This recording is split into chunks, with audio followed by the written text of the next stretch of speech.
Hi friends, అందరికీ నమస్కారం అండి. ఎలా ఉన్నారండి? నేనైతే చాలా బాగుండాను.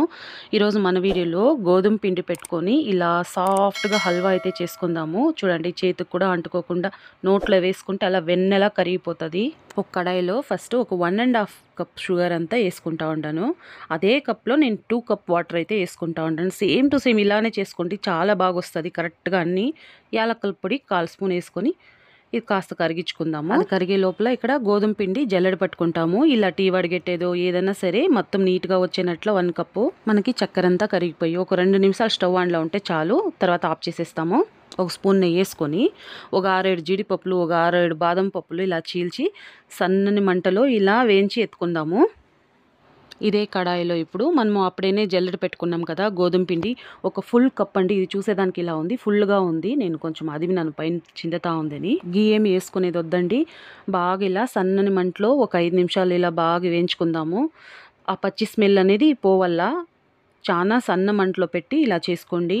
ఏ కప్లో అయితే నేను పిండి తీసుకున్నాను అదే కప్లో 1/4 కప్ అంతా నేను గీ తీసుకుంటా ఉంటాను. దీంతో ఒక 1/4 వాసి వేసి ఇలా బాగా మిక్స్ చేసుకుందాము.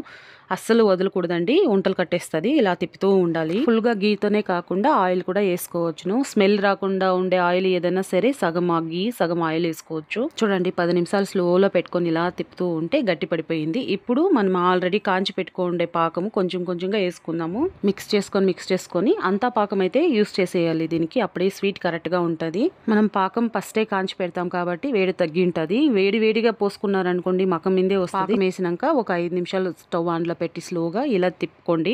సేమ్ అన్నీ ఇలానే ఫాలో అయిపోండి. చాలా బాగా వస్తుంది. వంటే రాకుండా ఉండేవాళ్ళు కూడా చేసుకోవచ్చు. ఒక 1/4 స్పూన్ యాలక్కల పొడి వేసుకొని మిక్స్ చేసుకొని ఎత్తుకున్నామంటే చూడండి ఎంత సూపర్గా సాఫ్ట్గా ఎంత బాగుంటుందో హల్వా. మా బ్రాహ్మణ్ మేడంకి చాలా ఇష్టము. ఈరోజు ఆమె పుట్టినరోజు, ఆమెకి తెలియకుండా సర్ప్రైజ్గా చేసినాను అనమాట. అలానే వీడియో కూడా పట్టుకున్నాను. మనం ఫ్రై చేసి పెట్టుకోండి బాదం పప్పులు జీడిపప్పులు వేసేసి కొంచెం మిగిలించుకున్నాం కదా నెయ్యి, దానిపైన వేసి పెట్టేసేయండి. అబ్బా చూడండి ఎంత బాగా తింటారో, చాలా బాగుంటుంది సాఫ్ట్గా. ఫ్రెండ్స్, లైక్ చేసి సబ్స్క్రైబ్ చేసుకోండి. Thank you for watching.